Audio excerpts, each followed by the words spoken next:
Nagpadala ng karagdagang tent at kama ang Health Department sa ilang ospital sa Maynila dahil sa dumaraming kaso ng sakit na leptospirosis. At live mula sa San Lazaro Hospital sa Maynila, nasa frontline ng balitang yan si Mobile Journal Daniel Dayaw. Daniel, ilan na ba ang kaso ng leptospirosis dyan?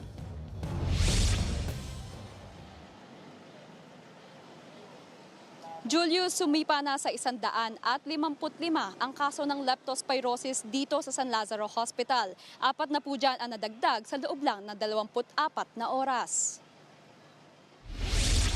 Personal na bumisita si Health Secretary Edwin Mercado sa San Lazaro Hospital sa Santa Cruz, Maynila kaninang tanghali. Isa kasi ang ospital sa higit 30 DOH hospitals na nagbukas ng fast lanes dahil sa tumataas na kaso ng leptospirosis kasunod ng mga pagbaha.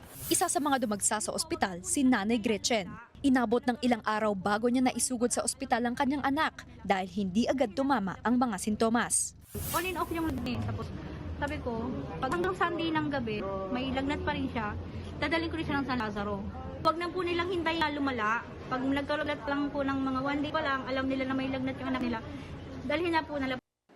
May ilang pasyente ring dumayo pa mula sa mga malalayong lugar. Pahirapan din daw kasing makapasok sa mga ospital sa probinsya. Hindi na po nila kami na-admit kasi sobrang dami ng cases sa dahil po sobrang taas po ng baha sa Bacoor. Saan? Doon sa DOH doon, Southern Tagalog? Yes. Sa ngayon, di bababa sa 155 ang mga pasyente ng leptospirosis sa San Lazaro Hospital. Nadagdagan yan ng 4 na po sa loob lang ng isang araw. 9 na ang nasawi simula lang noong August 20. Bagamat sagad na ang bed capacity sa San Lazaro, tumatanggap pa rin ng pasyente ang ospital. May mga kama at tents kasi mula sa DOH ang dumating para sa leptospirosis patients. Dahil nga nag-ulan ng mga nakaraang linggo, ngayon yung kasagsagan nung kumbaga yung incubation period ngayon nagmamanifest yung sakit. May sapat naman tayong mga gamit, kaya nga kami nagtayo din ng operation center dito sa ating Health Emergency Management Bureau. May sapat po tayong kama at meron pa nga po kaming mga buffer beds na available. At tayo nga po ay gumagawa rin ng paraan na mabilis po yung turnaround. Maliban sa hotlines at fast lanes, tumulong na rin ang ilang ospital, kalapit ng San Lazaro, sa pamamagitan ng pag-deploy ng dagdag na nurses. Kaya pa natin, no? Kasi ang importante lang dito na yung may mga sintomas, magpunta ka agad sa hospital para hindi darating doon na pagdating nila severe na. Samantala, sa Jose Reyes Memorial Medical Center naman sa Maynila pa rin, may 19 ng kaso ng leptospirosis.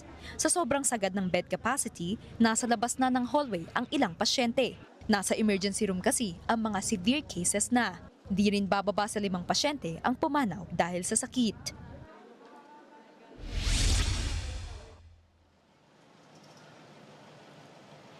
Julius, sa ngayon nandito pa rin tayo sa San Lazaro Hospital kung saan makikita mo sa aking likuran na functioning na ang tents at cot beds na ibinigay ng DOH sa San Lazaro Hospital. Sa ngayon, Julius, meron ng 6 na pasyente sa loob nito. Patuloy naman ang panawagan ng pamunuan na kung nakakaramdam ng sintomas o na-expose sa baha ay lumapit na sa pinakamalapit na health centers o yakap facilities. Yan muna ang latest. Balik sa iyo, Julius.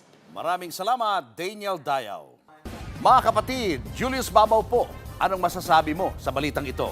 Ibahagi ang inyong opinion sa comment section. Mag-follow at mag-subscribe na sa News 5 social media pages para sa iba pang balita at updates.